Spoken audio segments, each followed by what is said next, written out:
Welcome to the February 20th, 2024 regular business board meeting of the Lower Merion School Board of Directors. For everybody's information, this meeting will be live streamed and video recorded with sound for public broadcast. All participants joining via webinar will need to use the chat feature when it is enabled during audience recognition time period. If you are attending this meeting in person, you should be aware, and other attendees around you should be aware, that this meeting is being recorded and that other people within the room could also be recording you. As permitted by the Sunshine Act, which means that any remarks made in public, even those made at your seat, may be recorded by others of the other members of the public during the meeting. That's where I'll get my words together tonight. The board believes it's in the best interest of our understanding and the best interest of the students of the district to hear comments from the district residents. An opportunity will be given later in the meeting for public comment, both in person and through the chat feature, which will be read by Solicitor Roos. The board strives to be respectful in all individual making public comment and does not wish to limit any taxpayer's right to free expression while making their public comment during the comment period. However, we will always ask everyone to be respectful and follow the guidelines. It is free speech, but that doesn't mean it's unlimited. So let's get into the meeting and get kicked off. That's my Constitution joke for the day. And let's get kicked off, the first one, kicked off with the superintendent's report. Good evening, everyone. It's good to see everyone. In honor of Black History Month, I wanted to start with something that we actually talked about in our most recent Equity and Anti-Racism Committee. Ms. Shawana James Coles, our Director of Diversity, Equity, Inclusion, and Belonging, talked about Martin Luther King Jr.'s idea of a beloved community and how communities when we strive together to see the shared humanity in our communities, despite our differences, whether they're racial differences, whether they're religious differences, whether they're socioeconomic differences, when we all come together for the greater good, we make each other stronger. Throughout several presentations this year, we've talked about some social emotional learning and programming that we have. And although it's not explicit in all of that, this idea of the beloved community comes through each of those programs. So I just wanted to take a few moments to reflect on that. Ms. James Coles, during that meeting, she talked about this idea, and I want to read one line here. In King's conception, the beloved community embodied unity, empathy, and collaboration among people, irrespective of their racial, religious, or other differences. It represented a community where individuals collaborated to dismantle systemic oppression and construct a society where everyone can flourish. And that's really when we talk about our vision for belonging and how DEIB manifests itself here in Lower Merion. That really sums it up. I've had a lot of conversations recently with folks, and what I'm drawing a clear distinction between is how DEI work might manifest in corporate America and how it might manifest on university campuses is very different than how our DEIB work manifests here. So we want to have our students see themselves reflected in the curriculum, reflected in the staff that work with them every day. And, you know, under this idea of shared humanity, when we get to know each other and where we come from, we have a better opportunity to work together. There's some celebrations. Celebration of Black History. The community is invited to attend celebration of Black History called Shades of Black, which will feature performance of the LM Drill Team, the Zion Baptist Church of Ardmore Choir, and students from a dance studio. In the bottom corner there, you see Dr. Albanese at Marion Elementary. That's a picture of the school family. So in some of our elementary schools, students are paired with an adult and they evolve as a school family, and they stay with that same adult during these periods of time year over year. So it's a great opportunity for students to feel deeply connected with at least one adult in our schools. And that's something we want for all of our students, not just at the elementary level, but that every student in our schools has an opportunity to feel deeply connected to at least one adult. All the research out there shows that when students have that firm connection with at least one trusted adult, their sense of belonging is increased, but their academic achievement increases as well. In the middle there, we have several students from Lower Merion High School recently signed letters of intent to continue their passion at the next level. We have Amanda Bailey going to Boise State for esports. We have Zion Gray signing with the University of Rochester for football, and Declan Mack signed with Gettysburg College for lacrosse. Over at Belmont Hills, excuse me, our students celebrated the Lunar New Year earlier this month. Lunar New Year officially started on February 10th. There was a school-wide morning meeting, and then there were cultural celebrations throughout the day. And then excellence in music. Harriton High School recently played host to the Pennsylvania Music Educators Association, PMEA, District 11 Orchestra Festival. 5 Harriton students participated: Julian Pace, Vivian Luong, Jane Chen, Aiden Hsu, Ethan Hugh, and Jane Chen also recently was named to the PMEA Regional 6 Orchestra. So we applaud all of our students. Each month as I do the high five, just know that on the main page of our website, we have a plethora of news stories that highlight great student achievements in athletics, arts, and activities. I want to address some of the information around the extended walk zones. As you know, one of the things that I heard very clearly in my transition to Lower Merion from members of the community when we were meeting either at meet and greets like Ask the Superintendent or at HSA meetings was that parents and community members wanted to feel that they were really heard when they expressed some concerns. So as I go through some of this information tonight, I want to assure everyone that our leadership team is hearing the concerns and the questions that members of the community have brought forward to date. And we're taking all of that information and working through each piece of information that we've received. So the first question up there, why does Lower Merion need to find efficiencies in transportation, and is it a cost savings measure? First and foremost, it's not a cost savings measure. Next year, we have Healthy Start Times starting, and we also have universal full-day kindergarten coming to Lower Merion. The time in between runs, middle school and high school and elementary, have been reduced. And with universal full-day kindergarten, we'll have more students riding the bus at one time. And so we need to find efficiencies. Otherwise, we are going to be dropping off our middle school students, many of our middle school students early, many of our high school students late, and many of our elementary school students late, and it will impact the instructional day. Why can't the district buy more buses or hire more drivers? I want to share some statistics. So right now in our transportation department, we have 12 vacancies. We have an additional 4 drivers out on long-term leave, and we're expecting a minimum of 6, but potentially a maximum of 10 retirements at the end of this year. So that means we have to hire approximately 20 drivers for next year. And people have said, you know, what are you doing to try to attract drivers? Our hourly rate is comparable and competitive. We have a $4,000 sign-on bonus.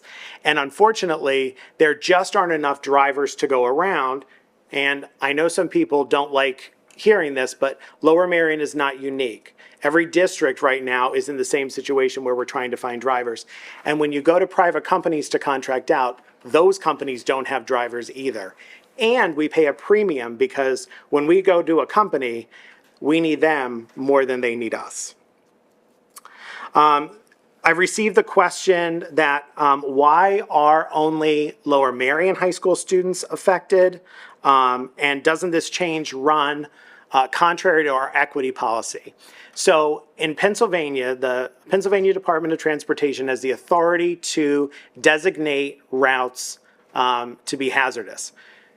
Harriton High School is along a hazardous route. Thereby, or therefore, we cannot require students to walk to Harriton. I've been in contact with two representatives from PennDOT who are going to be doing some scans of our walking routes to make sure that if there are any routes that should be designated hazardous, they'll be designated, and we'll be able to communicate that to families. We're looking at all of our high school stops, so we're looking at our bus stops for both Lower Merion and Harriton to look to see if we can combine some of them, create larger stops to find some efficiencies in minutes so that we can avoid getting our middle school kids to school early, our high school kids to school late, and our elementary school kids to school late. When we think about the word equity, equity and equality are two very different words. So equity means, in terms of busing, we are providing busing for students that are in a designated space. As I said, Harriton sits on a hazardous route, and there are many, many more hazardous routes around Harriton than at Lower Merion. So I understand that it feels like there is a disproportionate impact at Lower Merion High School, but it's the physicality of where the buildings are sitting, right? It's not the district saying we want to treat one group of students different than another group of students. So is the district definitely rolling back the decision on walking zones or stalling on making a final decision? And when will we have final answers? A few weeks ago, I asked for some grace and time to allow our transportation department to go back through and do another detailed analysis of every facet of transportation so that we can come back to the community and recommunicate a plan. What that recommunication or what that plan that we will communicate is still yet to be determined. So some people have asked, are we rolling it back? Some people ask, they've said to me, largely in email, because some of my emails are interesting, that, you're just slow rolling to put off, more angst. I'm as transparent as it comes. So as soon as we feel that we have enough information to be able to come back to the community and give information that we can stand behind and that we can clearly explain, and through all of that address all of the concerns that we've heard, we'll be doing that. And that'll happen sometime in early March. But again, we're looking at all facets of transportation. Our community has placed a value on later school start times, healthy start times.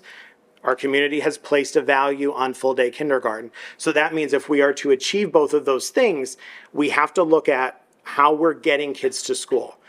There are several things that keep me up at night. The impending bus driver shortage, not just this year, is something that keeps me up at night because the average age of bus drivers in the country is 59 3/4, and it's not a job category that districts and companies have been very successful in recruiting new staff. There are a couple things on the agenda tonight that I want to draw your attention to. One is a venue change for graduation 2024. Due to some construction at St. Joe's, we'll be having both of our commencement ceremonies at Villanova University. In celebration in honor of Black History Month, we have Tori Maldonado will be visiting our 3 middle schools and doing presentations and programming for our students. There is a large contract on the board agenda tonight, which is for our transition to Linkit, which is our new data management warehouse system that we've talked about at several meetings. And also tonight in memoriam, Edward Green passed away on January 24th, 2024. He was an LMSD teacher from 1966 until the time that he retired in 1999. You know, every year as we build our budgets, you hear superintendents and business managers across the Commonwealth say that this is the most challenging year to build budgets ever. And it seems like that's the common refrain. I would urge those of you that did not attend our finance committee meeting on Friday that was held via Zoom to watch that committee meeting. There is a very stark reality coming at us with some reduced revenue for next year. Getting less of an increase than historically has happened through the governor's budget. There are some economic changes that have happened that just means that there's going to be less revenue coming to us next year, or not as much revenue as we would have anticipated coming to us next year. And we're going to keep plugging this page on our website, Making Practices Public. We have been continuing to add to that page thanks to the help of Ms. Buckman's department. And what you see up there is our Pathways of Effective Communication document. And so for any number of questions or concerns that members of the community have, it directs you who to talk to first, second, third, so that you're contacting the folks that are best positioned to answer your questions or concerns when you have them. And there's a whole host of other documents up on that page, and that page will continue to be populated throughout the remainder of the year. And with that, I will say I hope we're done with snow for the year, and I'm making a prediction. The last snowfall that we had seemed to melt very quickly, so I'm officially, with Punxsutawney Phil, declaring an early spring, at least for Lower Merion. Thank you very much. There's, as always, a lot going on, a lot to kind of process through that. So to the board, any questions or comments about the superintendent's report? Yeah. Thanks so much. And Dr. Yanni, thank you very much for articulating and going through the updates for where you are and thinking through the changes and being very clear that changes need to be made.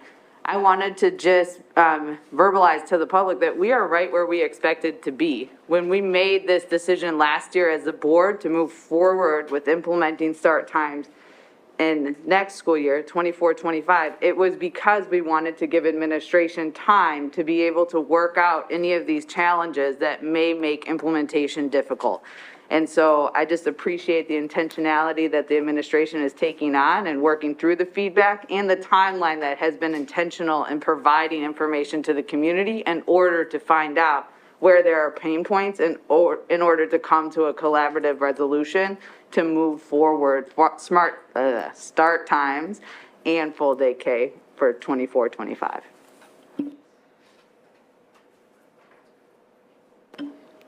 Okay, everybody else? Thank you, Anna. It's a huge systems change, and to hear it spelled out again and again and reminding ourselves where we were a year ago is really helpful. Okay, student reports. Sandra, would you like to go first? Yes. Good evening, everyone. February may be the shortest month of the year, but that has not stopped Harriton students from getting up to many wonderful things. Jaden Gaskins was named Mainline Boys Athlete of the Week for his role on the boys varsity basketball team. Tickets for Student Council's annual charity show, Dr. Harriton, which will be happening on March 1st, went on sale this week. The music department hosted Paul Spencer Adkins, an opera singer and teacher, to have a masterclass for the school's choir students. As Dr. Yanni said, Harriton hosted the District 11 Orchestra from Thursday afternoon through Friday evening, with several Harriton students participating, playing a variety of instruments. Harriton hosted a pep rally on the 6th to celebrate our various winter sports teams. Harriton also hosted a speech and debate tournament on February 8th, in which Harriton students qualified for states in Parley, Public Forum, and Lincoln Douglas forms of debate. Looking towards the future, on Wednesday, the 28th, it will be a wellness day, giving students the opportunity to rest and recharge through various activities, from Black History Month appreciation to arts and crafts. And once again, thank you for your time. Thank you, and amazing about the Lincoln Douglas debates. It was very quiet at Lower Merion High School today, so tell us about what's going on there. So, good evening, everyone. Today I start with sharing some great news. The boys basketball team beat Radnor 68-54 to win the CAL championship to cap off their undefeated season in the league. So, happening right now in the Kobe gym is the District 1 playoff game versus Conestoga. So, good luck, Aces. Lower Merion had its first official virtual snow day last Tuesday, which ran pretty smoothly. Students are getting ready to submit their course selections for next year. The Central League schools are hosting the annual creative writing contest for all high school students. Lower Merion will be hosting our own competition, which will be discussed on Thursday, February 22nd, in preparation for the actual competition on April 18th, where Lower Merion will be seeking 2 students from each grade level to represent us. LM's Black Student Union is hosting Shades of Black, a Black History program, which is set for Thursday, February 29th from 6 to 8 p.m. in the Lower Merion High School auditorium. This will feature live performances, art exhibits, refreshments, and much more. LM Student Council is hosting their first annual Minithon fundraiser on March 1st from 5 p.m. to 9 p.m. Minithon is a philanthropic event that raises money for Four Diamonds, a nonprofit organization that provides support to children battling cancer. The 2024 ISC Art Show is coming up on March 2nd, and it's a week-long exhibit featuring hundreds of pieces of student artwork selected by teachers from all 11 schools in the Lower Merion School District. The Lower Merion Jazz Fest will be taking place on March 8th at Lower Merion High School. This vibrant event brings together talented jazz bands from 12 high schools all around the Philadelphia area, along with their parents and fans. Lower Merion High School's Build On is currently beginning their fundraisers to build a primary school in Guatemala for their trek opportunity later in June. Lower Merion is also hoping to have its famous school-wide lip dub sometime in the spring, and we cannot wait for that. Thank you. Thank you both very much. Okay, let's move on to committee reports. We'll begin with the Finance Committee report. There we go. I could do that one. So we met last week, talked mostly about the revenue side. Things are still evolving, but there's more clarity than we had a month ago. It looks like we're going to get some additional money from the state, but that's going to be modest. There's been less transfer tax than we've seen in prior years. So although the hard numbers are still not completely solidified, it looks like we're aiming for somewhere between 2 and 3% higher revenue than we had last year. So, and all those numbers are publicly available after the meeting last week. Thank you very much. Now we're moving on to Equity and Anti-Racism Committee, and I really appreciate you bringing out earlier the connection between teachers. So Shawanda, what was it, a year ago that you and Amy launched, maybe 8 months ago, the video series where you interviewed our students at both schools about what was the teacher that they were most connected to. So that was a part of that committee and that work going through. So it's amazing to see how this work is just reverberating back and forth and over again. And if you haven't seen that series, it was a fantastic series. And there's nothing like a focus group of high school kids. They don't hold back telling you what they believe, and I really appreciate it. Abby, will you be doing the update? Great, thank you. So we had our equity subcommittee meeting. I just blanked on the date. January 31st. Thank you, January 31st. I knew it was last month. And it was via Zoom, and it was pretty well attended. And Ms. James Coles gave a presentation on the concept of belonging, of beloved community, kind of under the umbrella of belonging. And we there was a nice back and forth with the community about what that means. And there was also a nice kind of update about Mosaic, which is a staff sort of affinity group for people of color in the district, and being able to connect with one another. And it was a good conversation about Black History Month and Martin Luther King Jr. And you know, it was a good opportunity to sort of hear from each other, and hopefully we'll be able to continue to build on the work that's done and identify some more areas that can be improved upon. And the next meeting will be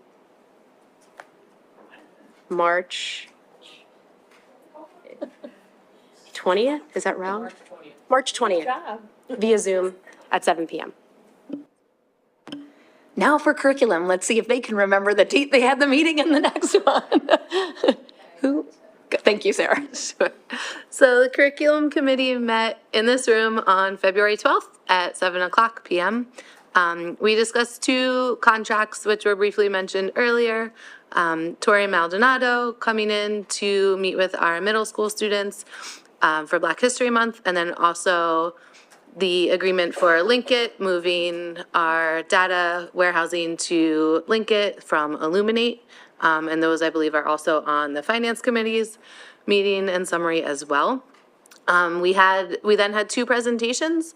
One presentation was about the integrated curriculum and focused mainly on social studies and integrating social studies and English language arts together. And we were provided with some examples, some stories that are kind of focused in social studies and then are brought over as well through ELA, and some stories that are every student in the district in certain grade levels are all reading.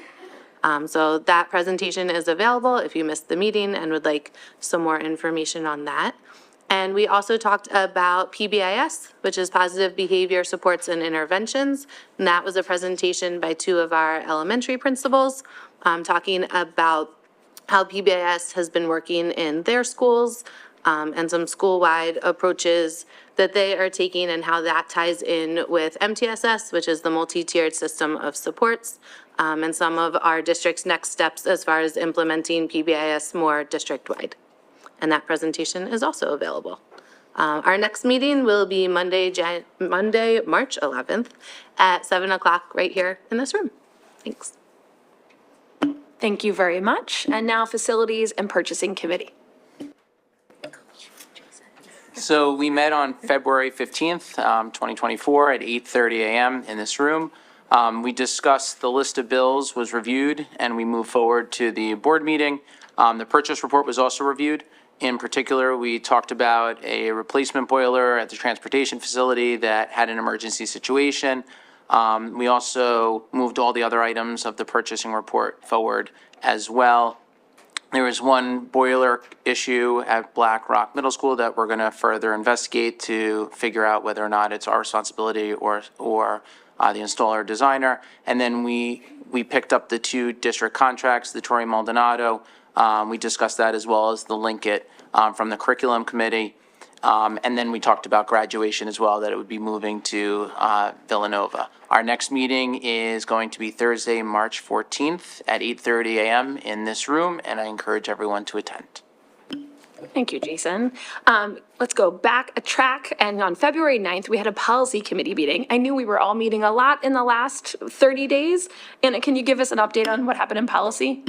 Sure thing. So, as Megan will not let us get away from, we had to talk about 007 once again, which is the policy on how the board operates. And one exciting change is that we're moving away from Robert's rules to the PBSA, right? PSBA.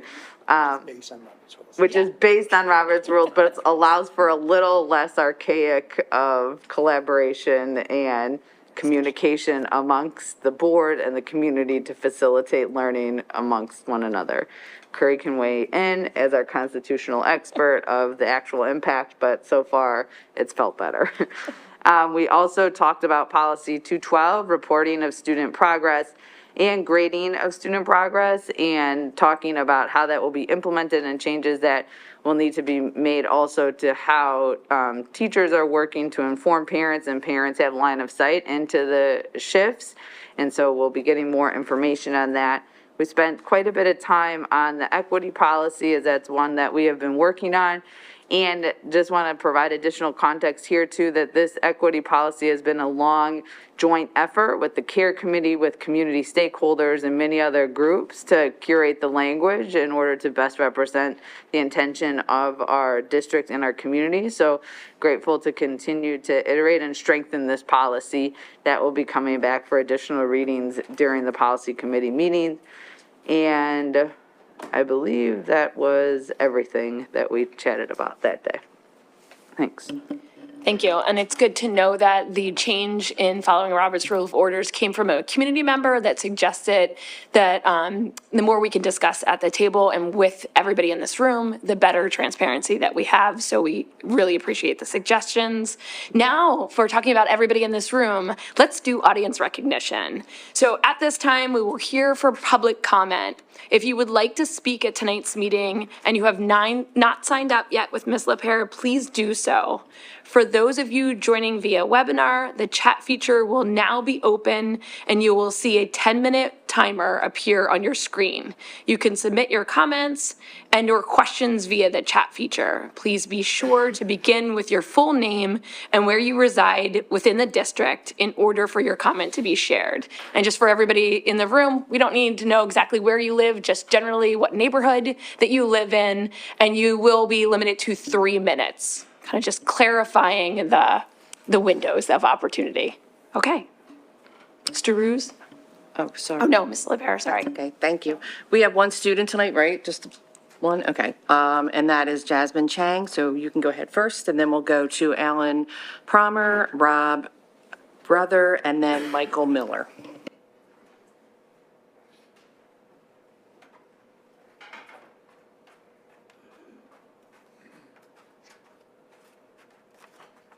Hello, Dr. Yanni and school board directors. My name is Jasmine Chang, and I live in Penn Valley. First and foremost, I'd like to thank you all for the hard work and consideration put into planning later school start times, and I'm hoping that it'll provide benefits and relieve stress from our busy schedules. As someone who lives 1.4 miles away from school, I will now have to walk 30 minutes to school.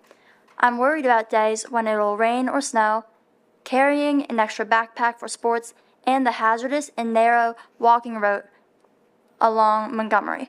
I'm sure that students will ask their parents to drive them at times, and it'll add more traffic along Montgomery and in the car line.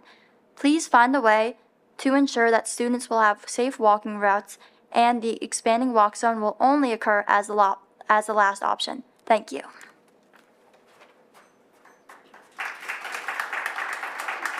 Thank you very much. Alan Promer, Rob Brother, Michael Miller, and then Christina Chang.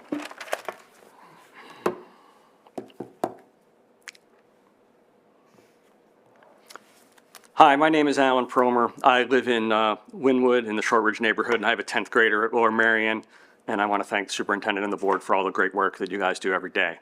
I'm here to make comments about the loss of busing to the high school. Before I talk about that, I'm going to make my ask in case I run out of time, which is for you to put this plan on hold for at least another school year until you've finished making proper requests for analyses of the new walk routes under Title 67, Chapter 447 of the Pennsylvania Code, and until those analyses are completed and you have thereby determined that the routes you're imposing on the students are not hazardous or have been mitigated to make them so. Better yet, hopefully during that time you can find some transportation. I hope that safety keeps you up at night too, Dr. Yan. I know it must be really important to you. I don't mean it sarcastically, but it's really important to us. Kids showing up a little late to school, I'd rather them be late than hurt getting, walking on roads that are not appropriate for them to be walking on. Late is much better than injured. Two concerns, process and substance. On process, I feel like this process was really infirm. I know the doctor cares a lot about transparency, but we can't help you, we the parents can't help you consider changes when you do things backwards and make big changes without proposing them and getting input first. I know you know how to do this right because Healthy Start Times had a lot of opportunity for public input and comment. Somehow you failed to do any of that work and kind of imposed this change by fiat. It felt like it came out of nowhere. There's this new walk zone that's twice the size in area of the old walk zone. It doesn't feel transparent. Unsurprisingly, that bad process led to some bad substance. The district has not adequately evaluated, if it had evaluated at all, the safety before making this big change. Your FAQ and other communications show no specifics on work you've done to investigate safety, presumably because no such work was done. I mean, we're hearing tonight that you're having PennDOT get involved. I haven't heard any of that before, and I've made requests for that. Meanwhile, I went and walked the possible routes from my house to the school, sent you guys video showing obviously unsafe locations, and it's really infuriating that I and other parents are spending time doing things like that, sending you videos, taking walks, reaching out to government authorities to get pedestrian accident histories to check to see if locations are safe under the code. You're flipping the burden. Instead of you folks, the board and the district's professionals planning and investigating safety before making a big policy change, parents now have to clean up your mess as they scramble to send you information about the lack of safety of the routes. It's totally backwards. Parents shouldn't have to prove safety after the fact of a policy change. You should be ensuring safety up front. And having failed to do that, you should be making sure that all of the routes are safe. It feels like, in a way, sometimes it feels like you just want to make us wait it out and achieve what looks like backdoor redistricting at the end, because lots of kids are ultimately going to choose Harridan, I think, over the next few years, rather than the school that they're going to. My kid isn't going to switch schools midstream, but over time, you're going to get some backdoor redistricting, and maybe that's your goal, to force kids into a false choice between an unsafe walk and a bus route to Harridan, assuming you can find the drivers for that. If that's what you're doing, at least be transparent about it. And I haven't heard a reason why late buses can't be provided. Thanks.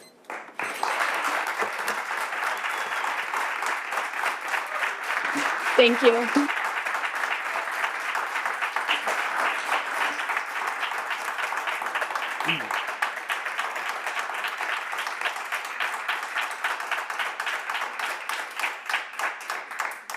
I went to high school with Alan. He was first in the class. I'm last in the class. Excuse me, can you please say your name and? Sure. Thank you. Rob Brothers, Winwood. Dr. Yanni, first of all, it's nice to meet you. You made some comments in the last board meeting to the effect that you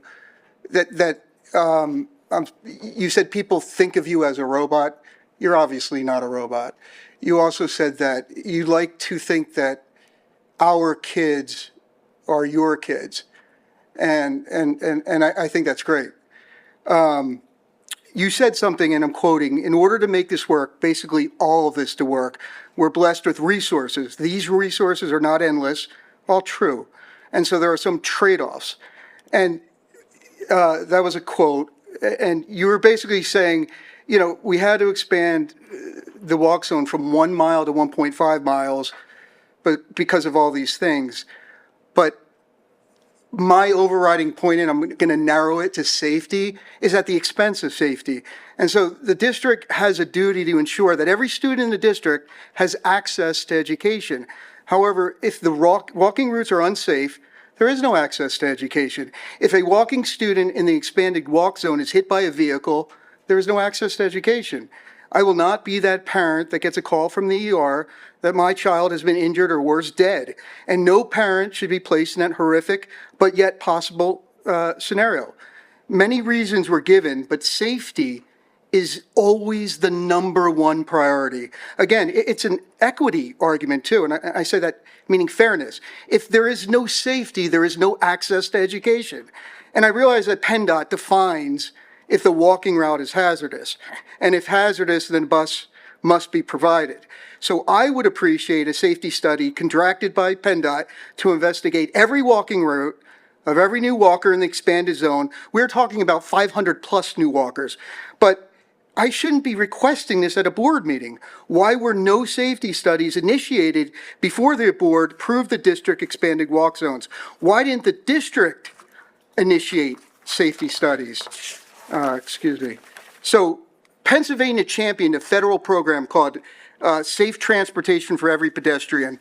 Its acronym is STEP. Basically, quote, a systematic application of cost-effective countermeasures with known safety benefits that can help reduce pedestrian injuries and fatalities at crossing locations. Benefits include safety for pedestrians and to ensure students in this expanded walk zone access to education. Just a few examples: rectangular rapid flashing beacons, and this is where I'm offering solutions. Leading pedestrian intervals, crosswalk visibility enhancements, raised crosswalks. Is that it?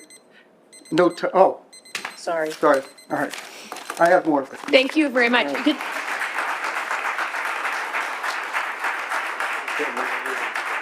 Okay, we have Michael Miller, Christina Chang. The next person's name I cannot read. I'm sorry. Oh, sorry. And the other thing I was going to say, feel free to send us in community comments your list, because we'd like to hear it.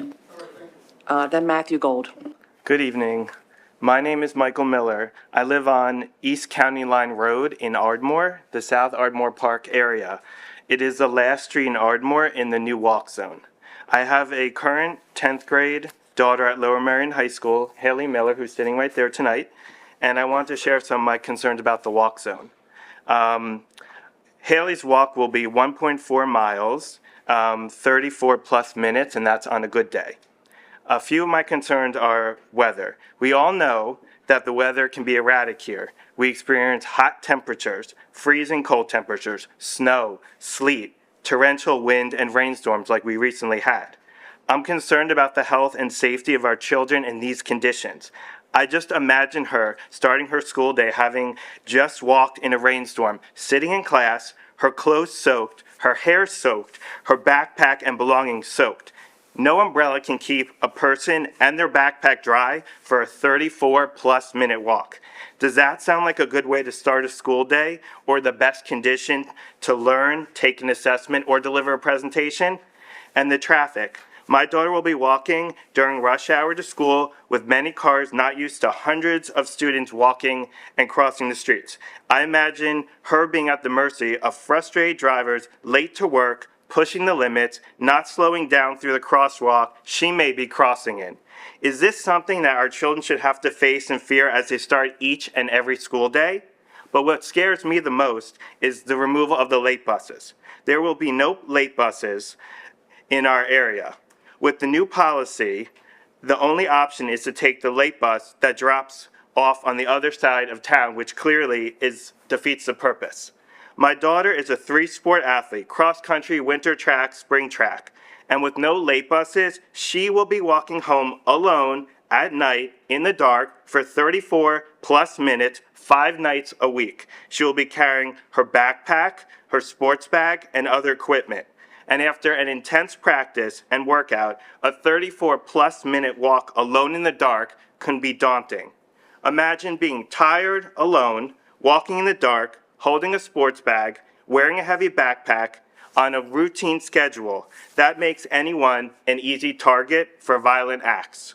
I wouldn't feel safe taking a nightly walk like this alone 5 nights a week. Would you? Thank you. Thank you. Christina Chang, then Matthew Gold, Nikki Robinson. I'm sorry, I have Christina Chang next, please. Is she? Yes.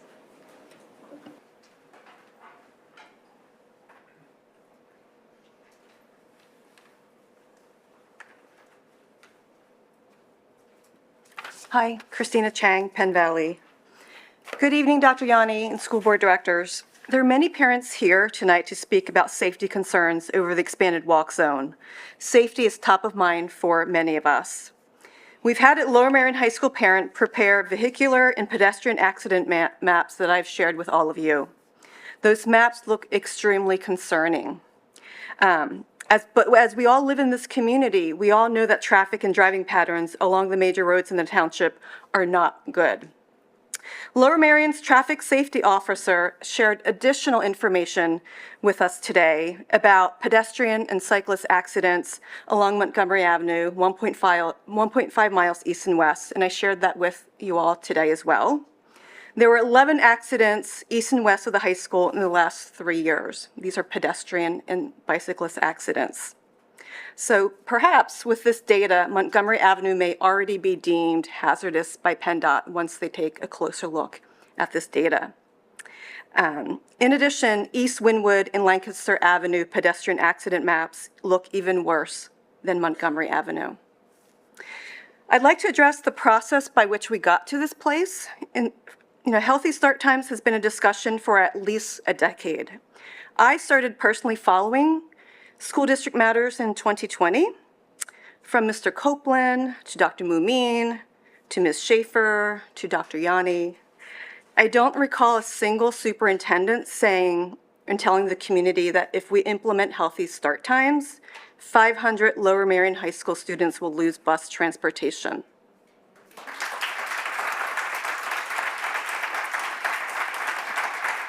Our former school board president raised the question in April 2023 to the head of transportation. The question was, would increasing the walk zone to 1.5 miles make much of an impact? The response was no. However, at that time, high school was still planned to go first at 8 a.m. with 40 minutes in between the bus run. In June of 2023, Ms. Schaefer presented a presentation, and there was a reference to changing how we route buses. Now, sometime during the October and November Friday morning policy committee meetings, the idea of expanding the walk zone was discussed and embedded in the policy recap discussions during the regular school board meetings with no further discussion.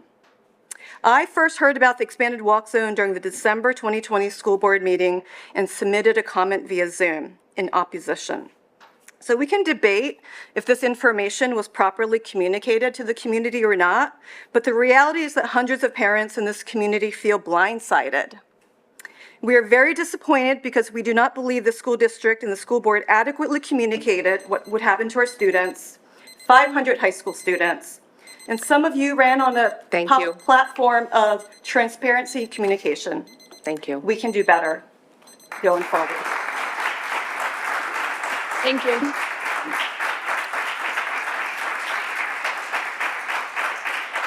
Matthew Gold, Nikki Robinson, and Kristen Lindemeyer.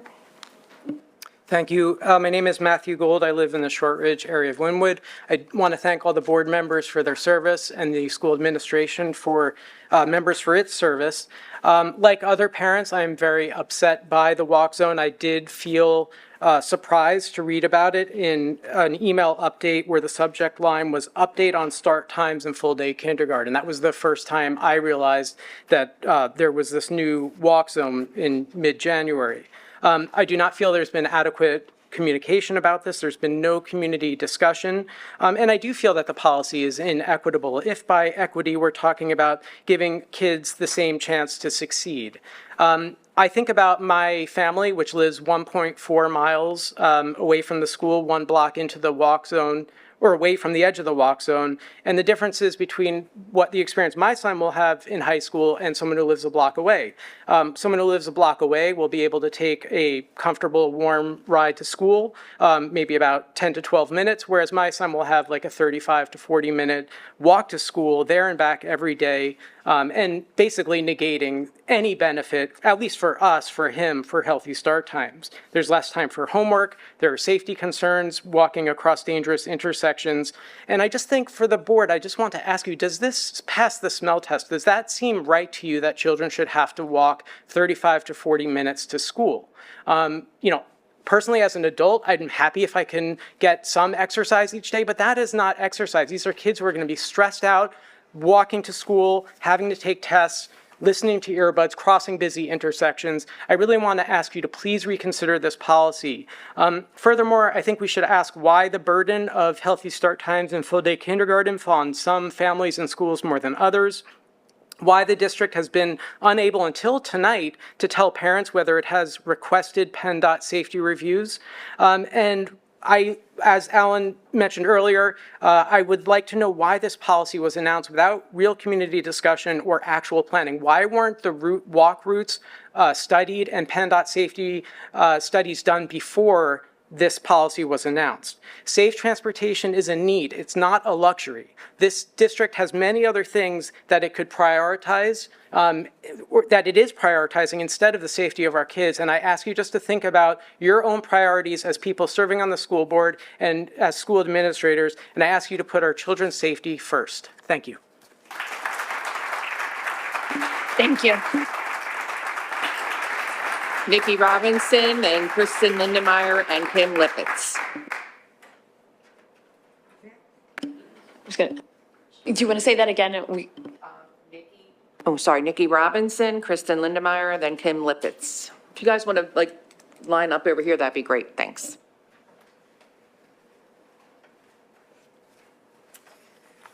Hi, good evening, Dr. Yanni and school board members. Thank you for everything that you do for our children. I know you're volunteering your time, and thank you for listening to all of us tonight.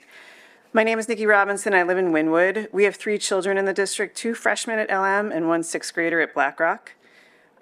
Like everybody else, I'm here to share my genuine concern and disappointment with the decision to expand the walk zone.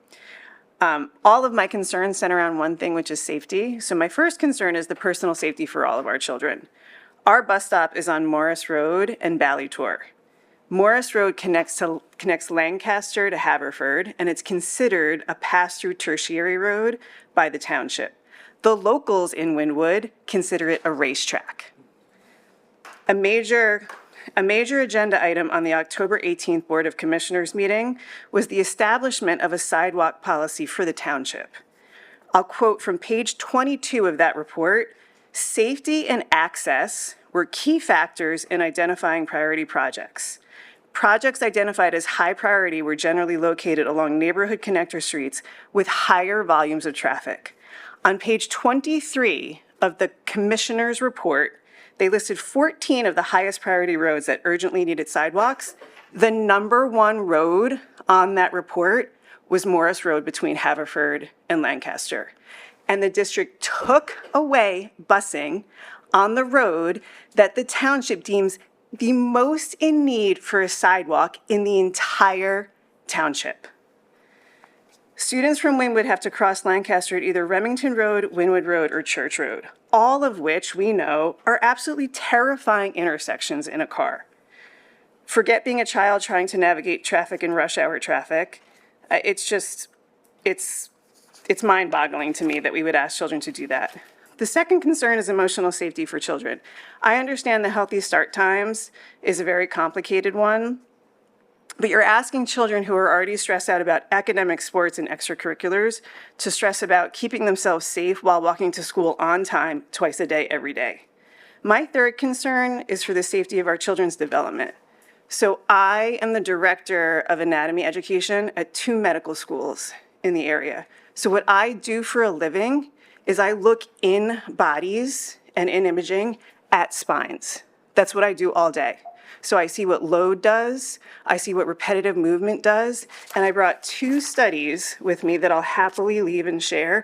The data is really clear. When you put a backpack that's 10, 20, or 30% of an adolescent's weight, you get at least a 10% change in curvature of the spine. We're gonna do that twice a day, every day, for kids carrying backpacks, sports equipment, musical instruments. Scientifically, the data is very clear. We shouldn't be doing that to adolescent children. Thank you.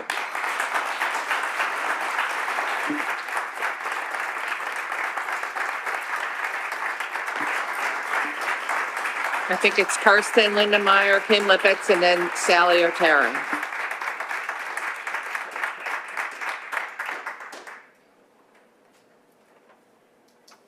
My name is Kirsten Lindermeyer. I live in Wynwood. Good evening, Dr. Yanni and members of the board. I would like to share my concerns about the expanded walk zone. It seems to me that the district has stripped our students of access to bus transportation with little to no regard for their safety and well-being and with no public input. It's unclear to me whether the district has conducted any safety assessments of the new student walking routes. Was a 1.5 to 1.7 mile radius simply drawn up, or did the district in fact assess the new walking routes and deem them to be acceptable? As a township resident for the past 14 years, I have spent considerable time walking in our neighborhoods, and I have numerous safety concerns about the routes students will be walking to Lower Merion High School. To name just a few, students will be crossing Wynwood Road at either North Wynwood Avenue or Penn Road. Both of these crossings see an extremely high volume of traffic at most times of the day. Students will need to walk through either the Narberth Tunnel, which has a very narrow sidewalk, or the Wynwood Station Tunnel, which then requires walking on Penn Road without a sidewalk for a stretch of time. Both of these tunnels also have high traffic volume. Students will need to use crosswalks on Penn Road or North Wynwood Avenue that are currently only marked by signs and painted white lines. My 10th grader, who sometimes walks home from LM, has told me that she often has to wait at the Penn Road crosswalk while 5 or 6 cars fly right through it. Students will be crossing 4 lanes of traffic at Lancaster Avenue and Church Road, which is one of our township's busiest intersections. Our township clearly lacks the kind of infrastructure that protects pedestrian safety. It is also experiencing a noticeable increase in aggressive and reckless driving. In the past year, more drivers are speeding on Montgomery Avenue, running red lights and stop signs, and violating state law by not stopping for pedestrians at crosswalks. Add to all of this the possibility that our students will be walking home in the dark because they are also losing access to late buses, and I think we have an untenable situation. For all of these reasons, I'm against the expanded walk zone. If the district cannot introduce healthy start times without jeopardizing the safety of hundreds of Lower Merion High School students, I believe the new start times should not be implemented. Thank you for your time.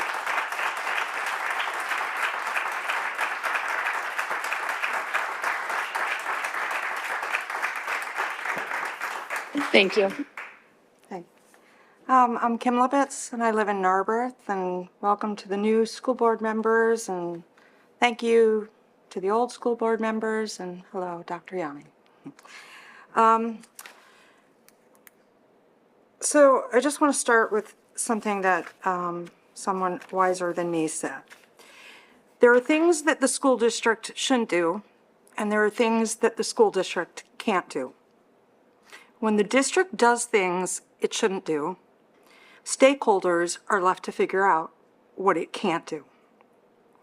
I encourage the new school board directors to break this cycle, which has been kind of the MO at LM School District for too long. It breeds mistrust and it inhibits collaboration. And this is where we're at right now. I'm going to try to keep this simple with direct asks of the school board and the administration. I want my concerns, and I think everyone wants their concerns, to be on public record because stakeholders were not given that opportunity to do so in the years of studies, focus groups, and surveys ad nauseum. Over 500 students at only Lower Merion High School are losing transportation, and this was never, ever part of any public discussion, and all of us know that. I asked the district to also accurately communicate what the walk zone really is. It is not 1.5 miles. The district approved a 1.5 mile increase, then they approved through policy 810 an increase by tenths of a mile up to 2 miles. This is my walk. I tried to make it big so everyone can see, okay? When I asked the district what mapping service it used, it said Google Maps. So this is my Google map. 1.7 miles is the most direct route. 1.6 miles, it gives me 2 other routes. So the walk zone is not 1.5 miles. The reality of our walk zone and the reality of what you should be saying is it's a 1.6 mile walk zone to the corner of Owen, because that's what it is. And so if you want to be transparent, you need to start being honest with the community about what the walk zone is. Otherwise, it feels like gaslighting. I'm going to have to skip through some of this. I also asked the district to release accurate numbers of new walkers without requiring parents to submit right-to-know requests. Dr. Yanni had said it's roughly 500. We don't know if that includes rising freshmen. I hope that the district does not require all of us to put in right-to-know requests so we know exactly how many students. We know it's 500. It's likely higher. In the end, I'm just going to say there has been 0 safety or traffic studies conducted. This is unacceptable. This should be unacceptable to everyone.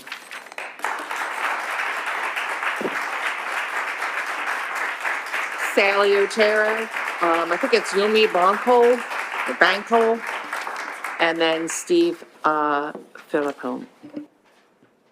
Hi, good evening. My name is Sally Otero. I live in Wynwood. I live at Church and, Argyle and Wynwood. Argyle and Wynwood, thank you. I just want to let you know that I went for a nice walk today. It was a beautiful day. It was very sunny, perfect weather. And I wanted to let you know that it was 22 seconds long, the light at Argyle and Wynwood, for all of the children crossing at that intersection. They have 22 seconds to cross it. and that is including northbound cars turning right on Wynwood to go east towards the city, and including southbound cars turning left on Wynwood to Wynwood Road, 22 seconds. If they miss that walk, they have to wait 64 more seconds for the light to turn green again for them to cross. Walking on Argyle has sidewalks from 36 inches wide to 50 inches wide, with some uneven parts of the sidewalk and some driveways, and it can get to 36 inches. On Church, once they cross over to Church, the sidewalk actually narrows in certain parts before the Lancaster Avenue cross to 21 inches today. That's how wide the sidewalk was at certain parts where the utility poles were. Also, I did notice that we haven't had snow for a couple of days, right? But there is snow still on the sidewalk, which actually is even more cumbersome in the sidewalks and makes the sidewalk less wide. Anyway, so I am with all of my fellow parents here, and I agree with what they say. And I'd like to say that some decisions just cannot be made in a boardroom and from a boardroom, and you actually have to go to the front lines to see what's really happening. Thank you.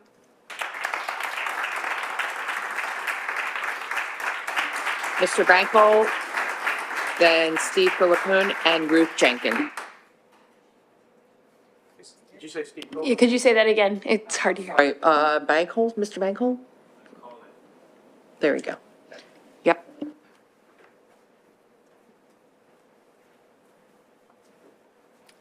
Hello, everybody. My name is Yomi Bankole, and I live in Wynwood. I haven't prepared anything tonight. I'm just going to make it very brief. I'd like to start with, based on the report that was shared about the beloved community. And I was reading this just a few minutes ago. It says that for Dr. Martin Luther King, the human community meeting the basic needs of every person becomes beloved. Comprehensive health care, safe streets, affordable housing, nutritious food, strong schools, access to jobs and meaningful employment are necessary for the beloved community. I'd like to share my own personal experience. I have lived in various cities in the world, Geneva, London, and I think it takes a village to raise a child. Societies like these have infrastructure in place. They have the commitment of parents and everybody working together to ensure the safety of a child. I want to believe that it is good for a child to walk to school, but things have to be put right. I don't think we have reached that level yet. We don't have good pedestrian walkways for kids to go to school. The community needs to be involved. Safety, even for the police as well, be involved in making sure that everything is put in place. So I'm not going to be negative. I think that this is quite premature, and it will take even the commitment of the local buses, like SEPTA, for instance, have the school board reach out to SEPTA, for instance, to find out if there are options or routes to bring kids to school. So I know you're going to do the right thing, but for me personally and for a number of parents that are out here tonight, I think this is too early to implement this. So thank you very much.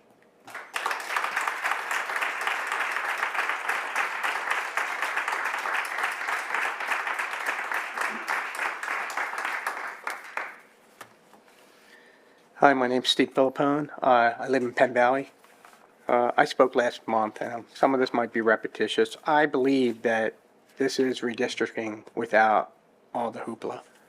I know that there's an unbalanced schools, high schools, and this looks like a way to do it. I'm saddened by the way this all transpired. I've been following the later start times, the shuffling of the start times for like 10 years. And the kindergarten thing I wanted when I had young kids. So I'm pro both of those things, but not at the expense of 500 high schoolers that we already have on buses. I feel like this came out of a subcommittee in October, November. It was first brought up to us in December 18th. That's when I guess it was the Student Transportation Administrative Regulation was rewritten to expand it from 1.1 mile to 1.5 miles. And then there's a clause in there about an additional 1/10 of a mile if it lands in the middle of a street. I can't even understand why we would go further than 1.5, why we didn't just roll it back. If you were in the middle of a street, why wouldn't it go to 1.4 miles? I really feel like that one of the things are 810, student transportation, the main objective of it is the superintendent or the designee given the opportunity to improve the safety and efficiency of the transportation for all residents, students. So here we got the cart before the horse. We haven't considered safety because you've heard what everyone has to say about that. We didn't consider it before we made the change to the administrative regulations. And then efficiencies, I'm not convinced that we're seeing greater efficiencies here. We're willing to bus any private school kid 10 miles outside of the district, and I know that's state law. We're willing to drive Harrington students from any of the four corners of this 24 square mile district, but we're not willing to get these kids who live between 1 mile and 1.5 miles to the same school. But we're going to be more efficient. We're going to be less efficient. We're driving further. Let's be more efficient by looking at who's getting on the bus today. Let's look at the high school buses. How many kids are getting on? Are they full? Can we collapse stops? Can we collaborate a little more? I also hear about the cycle time shortening, but the cycle time right now between the middle school and the elementary school is 30 minutes. The same cycle time that we're going to have trouble with for the high school to the middle school group. And we're talking about people who can get on buses and off buses faster. If you have to pick up the middle school 5 minutes earlier, pick them up 5 minutes earlier. But I don't think you should take the busing away from the students who have buses today. Thank you. Ruth?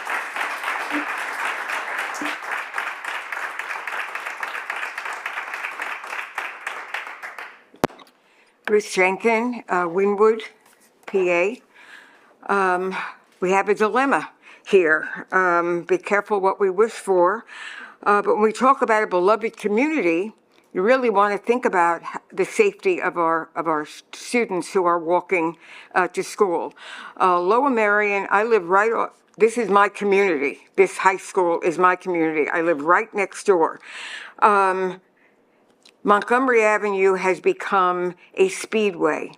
The Lower Merion police do not stop anybody. I hardly ever see a ticket being given or a driver stopped. Crossing the street from Church Road, from Penn Road, from Worcester Road, from Owen Road. Impossible. The cars block the front of the school. The whole business of transportation is a really big mess and very, very dangerous for our students just crossing the street. I think the Lower Merion police need to also step up and start to pay attention to the speeding in front of our schools.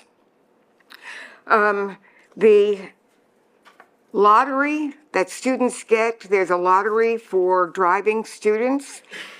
It's a giant pool. Instead of excluding students that live within the walk zone from that lottery, extend the lottery to the students that are outside the walk zone. So it doesn't have to be an all or nothing situation. The other thing that I wanted to talk about was the curriculum committee and the integration of the language arts with the history. I'd rather see more of a humanities program where we include the arts and the music and science as well.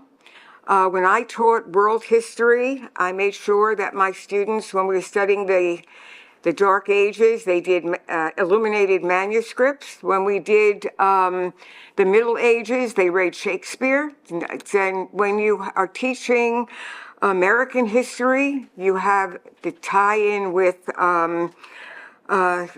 Frederick Douglass, with the Diary of Anne Frank, with diagrams and not only literature but art and science. We talk about Darwin during the periods of development of the 1800s. I think we need to have a more global view in our curriculum. No time remaining is what I see. I do have more to say, but it's no time remaining. Thank you. Thank you.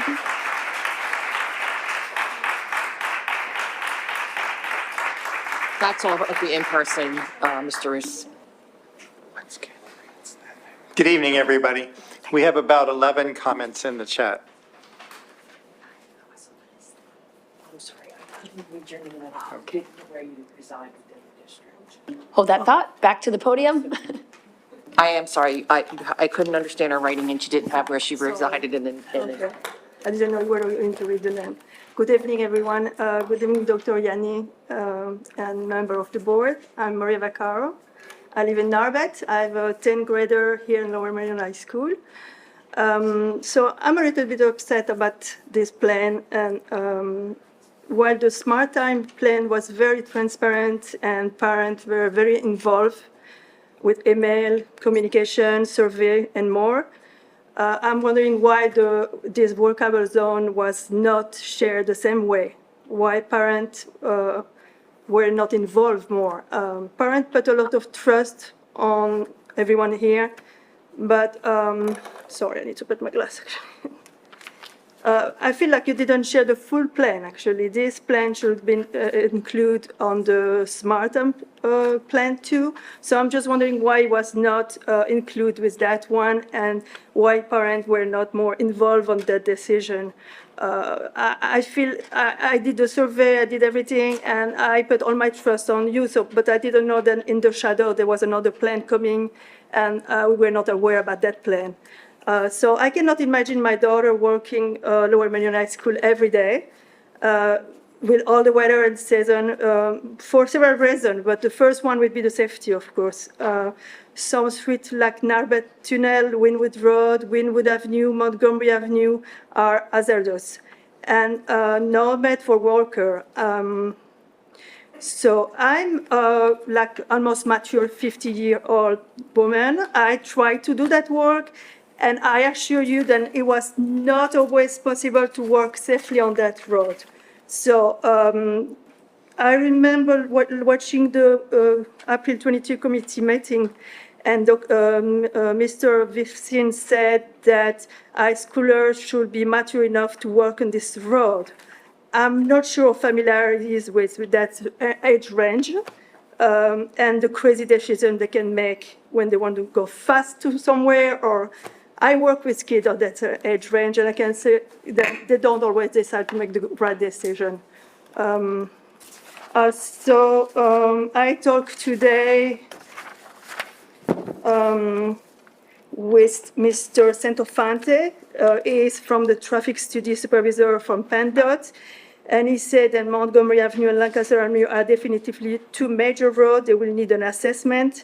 I share the contact information with Dr. Yanni and Mr. Stoneneck, so I hope you will reach to him because he's waiting. And I feel like we need an assessment.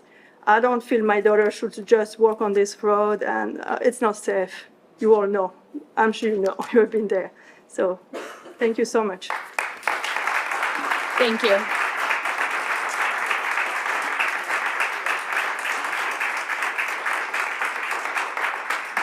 Go for it. Okay, good evening. There are 11 comments in the chat. First is from Corinne Fogg, Ardmore. I would like a PennDOT study to evaluate the safety of expanded walk zone. These are qualified transport engineers with criteria as how to evaluate what is safe. Our Lower Merion High School kids deserve a safety study by PennDOT. Harriton has had one. Please give this privilege to Lower Merion High School.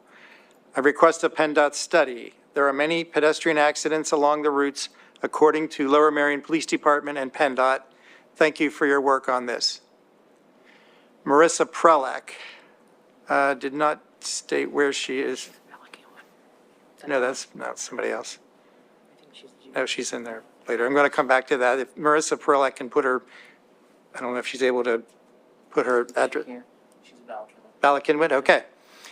I appreciate the update, all the perspectives, and all the change that is taking place. I applaud the superintendent and the board for all of their efforts with start times, full-day kindergarten, et cetera. It is not lost on me that many will be impacted, and I appreciate the open dialogue in our community for being willing to engage in productive discourse, all these being for the greater good of our Lower Merion community. Teresa Doggett, Marion Station. I appreciate the superintendent's update and all the perspectives considered to come up with as thoughtful of decisions as possible. I know that change can be very difficult and rarely are there ever perfect solutions, especially in education. I applaud the superintendent and the board for their integration of multiple solutions to get the district to this point to be able to implement the long-awaited changes of later start times for high schoolers, full-day kindergarten, and expanded and revised school models, solutions for the playing fields, the list goes on. Achieving these much-needed shifts in the face of continued post-pandemic challenges in education and bus driver shortages that are impacting the ability to meet our basic district needs is no small feat. Even though we all personally may be negatively impacted at some point, our family included, for the greater good of Lower Merion community, it is worth it to have these long-awaited changes. Thank you, Teresa and Patrick Doggett. Fatima Rogers, Balakinwood. Thank you, Dr. Yanni, and the board members for your work regarding later start times in full-day kindergarten. My 11-year-old daughter has to walk across Route 23, Conshohocken State Road, to school every day. While this could be better, she and her friends take the walk and cross a major road to school. She's 11 and has to take a long walk. But know that we are doing it from College Park to Balakinwood Middle and crossing Route 23 daily. Kate Legge, Wynwood. I sent multiple emails and I've not received any response. It is frustrating that you are not communicating with parents who have younger kids. I have requested my proposed walking route and received no answer. I also want to know what research you did on hazardous routes before making this announcement. It does not appear you asked PennDOT to do that analysis at all, despite any observant Lower Merion resident knowing there have been pedestrian accidents along Lancaster, Wynwood, and Montgomery. Many of the walking routes that you appear to have just created would be considered hazardous, but you did not do the analysis. Until you do this analysis, students should not be put at risk to have them walk through unsafe routes. You also propose having these kids cross these hazardous routes at night as well, which will be even more perilous. Finally, I respectfully request that you do the proper hazardous routes analysis before implementing this change. Carolyn Pilarchik, Balakinwood. I appreciate all the hard work that Dr. Yanni and the board have put into that healthy start times in full-day kindergarten for the district. I understand this is a hardship for some families in our district, but I also understand this is the only way forward and in accordance with our neighboring districts. It seems there's no way to optimize to make everyone happy with full-day kindergarten, healthy start times, and busing for all, and this is the only way forward.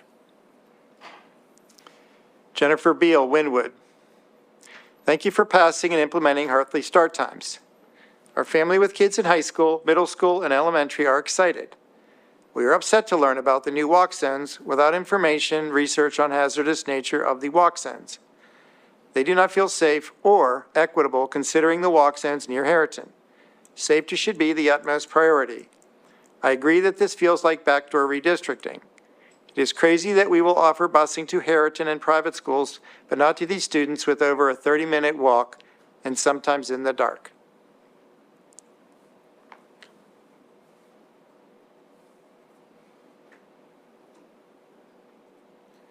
Wilson Chung, Bala Kinwood. Dr. Yanni is 100% a robot because he repeats everything he has to repeat to attain his position. Christina Geary, Narberth. I would like to express my disappointment in the expanded walking route, which will require my children to walk almost 1.7 miles to and from high school along routes that have not been evaluated for safety. I would also like to request that any communication regarding the walk zone be distributed to all families registered in the district who will be affected by the changes, not just current high school students and eighth graders. I also ask that eliminated late bus runs be reconsidered. Thank you. Sarah Bolden, Penn Win. I have a ninth grader at Lower Marion High School and a sixth grader at Black Rock Middle School. We are just barely inside the bus zone, so my son will still be bused to Lower Marion next year, but I still feel that it's incredibly important to speak up on behalf of the whole school community, which will be affected by the expanded walk zone. It was so disheartening to receive this announcement without the proper safety and walkability studies that should have preceded it. Please reconsider and make sure that all students in the district have a safe route to school. If this is in fact a strategy to encourage more students to choose Harriton, maybe let's consider why more students aren't doing just that already. Lower Marion High School is obviously providing a compelling high school choice for students on our side of the township. So many students love the school community, and we want to ensure that they can continue to attend safely.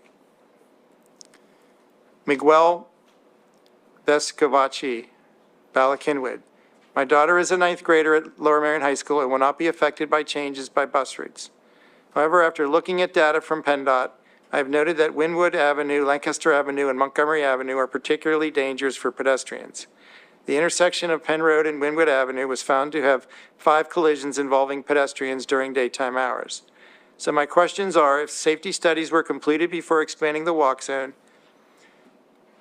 is the township involved in creating safe routes to school, and what types of projects are being considered to improve the pedestrian realm? That concludes the comments. Thank you very much. Dr. Yanni, do you have comments that you would like to make first? I'd just like to say I've been accused of being a lot of things. Being a robot was not one, so that's, wait till I tell like my friends and family, because I think they would tell you that, if anything, I'm not a robot. Sometimes they want me to simmer down. But I want to address the comments, some of the comments that I heard tonight about redistricting. If we were looking to redistrict, I would say that we need to move a portion of students from Lower Marion High School to Harriton. We can agree to disagree. I'm not going to try to change anyone's mind, but we are not trying to do backdoor redistricting. In fact, the way the choice numbers came in this year, we even paused. We had put out there that just like we sister school for our elementary schools, we have the ability to sister school for our high schools. The way the choice numbers came in, it doesn't look like we're going to have to have our newly enrolled students at the high school level go to Harriton. So again, I'm not going to say redistricting again, because it's 100% not what we're doing. A couple things. I've been in touch with PennDOT because of a number of reasons, including the concerns about Montgomery Avenue. A lot of people have brought up Montgomery Avenue recently, and so Ms. Vaccaro, the individual that you had reached out to, thank you for that information. I've been in contact with him as well, and someone else in his office last week and this week already about looking at Montgomery Avenue and what that means. Especially right now, there's a lot of construction, and I want to make sure that if there is a change in designation to that road, that we're aware of that. There was a comment that a parent didn't get a response to the request for a specific walk zone. right now, we can do one of two things, and I don't mean this in any way, but just being as sort of blunt as I can. We can spend time mapping all of those out, or we can spend time going back through all the facets of transportation to determine if we can do something about the walk zone. So we're not in a position right now to write to everyone and give their individual walk zones. It's just not going to happen right now. Once we go back through and we have some greater information to share, I anticipate at some point we probably will do that. There was a comment about the township helping with this. We've revitalized our intergovernmental meetings. I think it's an absolute shared goal between the district and the township to make the township more walkable. So that's largely on the township. That's not on the district. Although earlier this year, we had the opportunity as a district to offer some comment on the township strategic plan, specifically as it relates to sidewalks, and we were able to do that. We've continued to work collaboratively with Lower Merion PD. One of the things, whether we expand the walk zones or if that changes, the traffic patterns in the township are going to change next year by the simple fact that the school times are changing. There have been comments about, well, we bus kids all over to Harriton. That's been a long-standing practice. That practice isn't going to go away, so that's just something that's built into the routine of the district. And there was a comment, and there have been comments about us busing kids to private and parochial schools. Absolutely. State law right now says any student that lives in our district that attends a private or parochial non-public school, if they're within 10 miles from the edge of our district to the edge of the property of that school, we're required by law to transport them. That's not a Steve Yanni thing. That's not a Lower Merion thing. That's a state law that we have to comply with. That is something I have to tell you that is a legislative priority that we've been talking to our state legislators about. Couple more things. Let me address the late buses. I feel confident that with whatever happens, we can find efficiencies to make some concessions there in the late buses. So there's been language about the abolishment of late buses. Late buses are not being abolished. So I feel confident that we'll be able to find some efficiencies there. It would have been really easy to just say we're sticking with the decision, right, and allow everyone to be upset. The reason that we're taking this time right now to go back through everything is to determine, number one, based upon our work with PennDOT, will any of the routes change? And will any of them change around Harriton? We don't know the answer to that question, but the promise that you'll have for me is when we're positioned to be able to give you this information, we'll communicate it out, and then we'll be able to, address any concerns that come at that time. I'm going to ask you a question just to clarify some of the comments that were out there as well. So one of the key things, and I apologize if I'm being repetitive, I have a little bit of a head cold, so I want to say it out loud for myself, but as well as others. One of the key things that you asked for 2 weeks ago is knowing that this is a systems change and there's all these factors in play. And yes, a lot of these conversations started this year because this was the year we gave ourselves to figure out how the heck we're going to pull off school start times and full day kindergarten. So this is a part of the process. Some of these things were new to me too, and I'm sitting on both sides of this wall. But one of the things that you asked for 2 weeks ago was to sit down and look at all the different possible levers that you and your team can pull, can tweak, can move. And that includes not just what you and your team can build and do, but also what the commissioners can help support with, what information from PennDOT that we go through. One of the pieces was saying, looking at this, if we had a bigger walk zone, how would that change the factors? In a typical process when changing the walk zone, we begin with communicating to the entire community possibilities of expanding to walk zone to 1.5. Then where does the review of every single route come in, and how long does that typically take when your head of transportation is actually in country as well? So I anticipate that we'll be able to give some updated information in early March. Our supervisor of transportation had a death in the family. He's not here tonight, so he's not here. He's not here because we have a showing tonight. He's actually out of the country right now due to a death in the family. I don't want to put a date on it right now because I know if I put a date on it and I run up to that date, I don't want to push information out, and I don't also want to have to come back and say, I need to push it out a week, I need to push it out a week, I need to push it out a week. So I'm saying right now, early March. The other thing that I do want to address, the approximate number of 500, that includes the eighth graders that would be coming up to be next year's freshmen. And so once we get a better handle on enrollment, then we'll be able to update that number as well.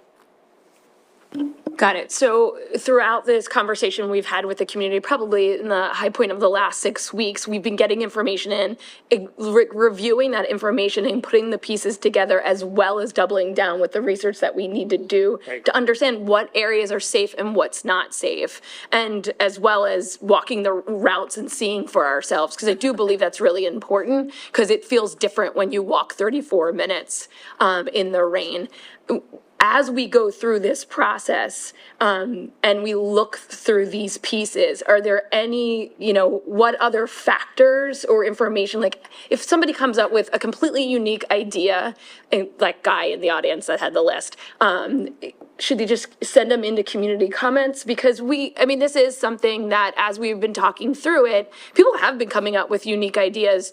A lot of them have been thought through by the team and have been trying to experiment them, but there's never a time that we don't want to hear from the community, and we understand. And to be honest with you, some of us are thinking the same things, but some of us are also trying to analyze and say, where do these levers move and how do we make this work? Because we understand the other parts of this, which is healthy school start times for our kids. We need to keep our kids healthy, both going to school and getting to school at the right times.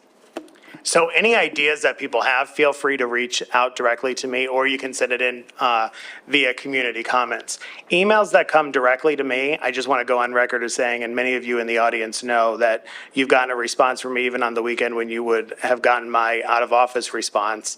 And the email usually starts with, you probably just got my out of office response, but here's at least somewhat of a response.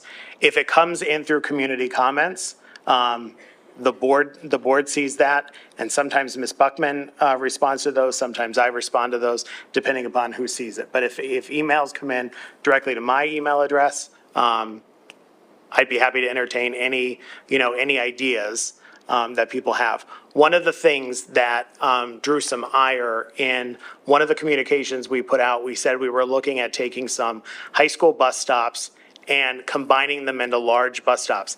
And in that communication I wrote, in the past, the feedback from community members and property owners has not been great about that. Some people took that to say that we were trying to work our way out of that as a possible solution.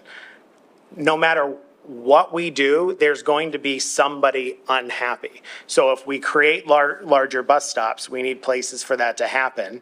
And we know if we put more kids at a bus stop, there's any number of things that could happen in terms of behavior. So what we're trying to convey is, for every solution, there's going to be some people that might be happy, some people might not be happy. But we're going to continue to work on this to try to find the best solutions possible, given the constraints that we're in. And there was a comment about the time change, that right now the time in between middle school and high school is longer than it's going to be next year, right?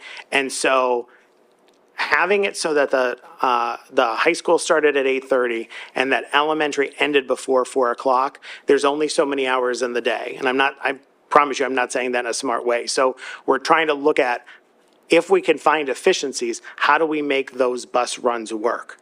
If we can find a way to make those bus runs work, we're going to find it, because we're looking at this, from every possible angle. Thank you very much. I appreciate the clarity on some of those pieces. Any other questions, comments? Kimberly? Wait, if I could just say one more thing. I've already committed to a group of people. I think it was maybe Ms. Chang that I wrote to, although I'm looking at you and maybe you'll shake your head and say, no, that's not. Once we finish our review and go through everything, and we're able to articulate a plan, whether it's the same plan, a revised plan, et cetera, I'll commit to, speaking with any, group of people that want to talk. You can yell at me, you can tell me you like me, you can tell me I'm a robot, you can tell me whatever. But, right now, my attention, my team's attention has to be looking at this in as many ways possible so that we can get to the best possible solution, for the safety and well-being of our kids. And the only thing I was going to add is, no, they can't yell at you. Like, we were all in it together. We can be super emotional and passionate about our kids, and that's always respected, especially from somebody who's typically overly emotional. But we still have to be civil with each other and respectful, for everybody's trying their best to do what we need, but we'll do it together. Kimberly, over to you. Thank you, Carrie. Yeah, I think, I speak for all of the board members. We all care about the safety of the children. Our children go to Lower Merion too. We attend the district. We're not some outsiders. But I am interested in what the state law says regarding providing buses, and what the state law says regarding walk zones in Pennsylvania. And what are we currently spending for buses, and what we would need to spend in order to make buses available for every single student. Well, I'm going to play lawyer here for a second. You want to, from the legal perspective? Yes, in terms of what the state law requires as far as transportation, it says first of all, it doesn't require school districts to provide any transportation except for students with mobility impairments and for charter school students. So you start from the point of view that no school district in Pennsylvania actually has to provide transportation at all. But that's very few districts that choose that option. And Lower Merion clearly hasn't. What the state law does provide is for, if you're going to provide transportation, there are limits as far as how lengthy students can be required to walk either to bus stops or to school. And the proposed, what's in the administrative regulation for Lower Merion School District isn't even the maximum. They could even be more than that. There is a requirement that transportation be provided to private school students under the same terms and conditions as provided to private schools that are operated not-for-profit, under the same terms and conditions that are provided for the students attending the district schools, which means that if the walk zones go up for the district students, they also go up for the private school students. So they're impacted just in the same way that the district students are. Is that comprehensive enough, or do you need more? That part was comprehensive, but I also asked, what are we currently spending, and what would it cost to provide transportation for every single student? Well, the current year budget is $18.5 million for transportation. I don't have what it will cost to transport all the students. Would we have to double it? I don't know. I mean, just the number of buses. I feel pretty confident by saying that if there was no walk zone at all and we were going to bus every single student, no matter where they lived, we would probably be looking at doubling our fleet. And we don't have the very real challenge that we have is trying to find drivers, And space. And space. I'll tell you what, in Lower Merion Township, we don't love cell towers or places to park vehicles. And so, that's another piece that we've been talking with the township about, even if we were in a position to add many more buses, we don't have a spot right now. We don't have more space at our transportation facility. So trying to find a space to park buses, because let's be honest, people don't want buses parked in their neighborhoods. And so trying to find a solution to that problem is even larger, and I would say more challenging than trying to find, the answer to the walk zone problem. Thank you, Kimberly. Okay, now to move on to approving the agenda. And Dr. Yanni, we have pulled a few items from the consent agenda. Would you mind reading them? Yes, thank you, Dr. Sautner. So 8B is just the informational note that I had in my superintendent's report about the teacher who passed away, Edward Green, passed away on January 24th, 2024. And Mr. Green was with the district from 1966 through his retirement in 1999.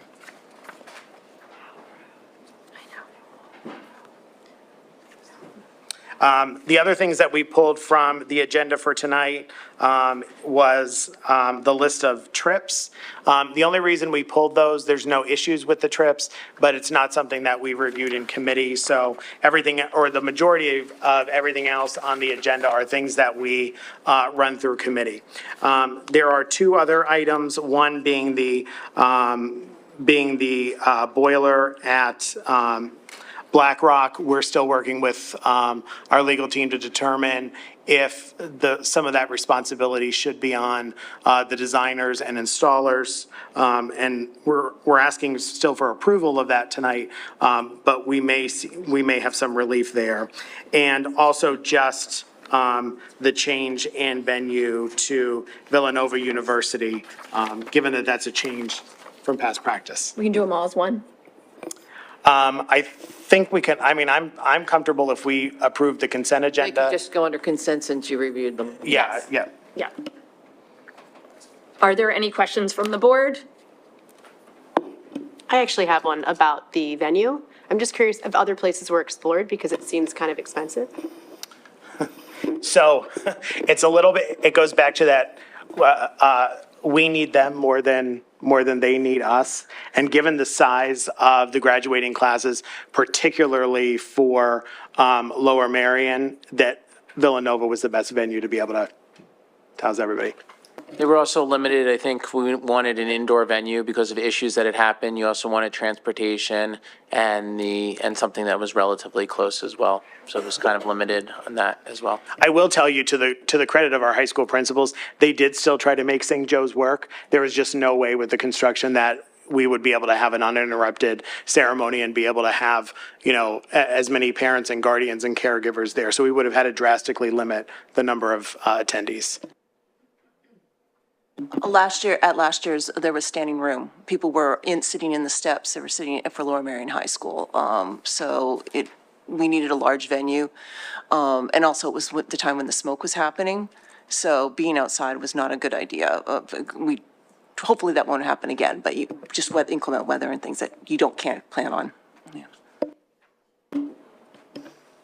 Can I just ask quickly about the heater, the $166,000 repair or rebuild of a heater that's basically brand new that we just bought the school for? So is there a safety issue for the children? Like, are they at acute risk of freezing right now? Or why do we have to spend $166,000? Why can't we play hardball with the designers and the installers and make them pay first? I mean, if there's a safety issue for the kids, that's one thing, but I don't quite get why we're being asked to approve that now. It's a health and safety issue. It is? Yes, it is. All right. Don't we love Robert's Rules of Order? Get more questions, more discussion. Okay. Do I have a motion to approve the 4 that were reviewed? So moved. I second. Thank you for the second. Yeah, wait. Oh, Sorry. let's go back. Sorry, I'm just going back to Todd's question. Jim, I think his question was, given it's a relatively new unit, is there anything we can do to hold the company and manufacturer accountable? We understand No, I think we are. This question So is. so in committee, we talked about this, and that was a concern that we had brought up, and that was something that was going to be looked at. So, based on whether or not it's, not to go into logistics, and you can correct me if I'm wrong, but it sounded like if it was a design flaw, regardless of whether or not it was out of warranty, we were exploring the option of whose responsibility it was. But the overarching issue could be, is the health and safety and balancing that as well, if it needs to be done immediately. But my understanding is that we're looking into that option of whether or not, whose responsibility it is and what the nature is and legal ramifications before we go down that road of paying that money. Got it. Okay, thanks. Sorry, I was trying to track and clarify. Exactly why we have it laid out like this. Robert's rule. No. Okay, we'll start from the top. Do I have a motion to approve? So moved. Do I have a second? I second. All in favor? Aye. Opposed? Abstentions? Those four motions pass.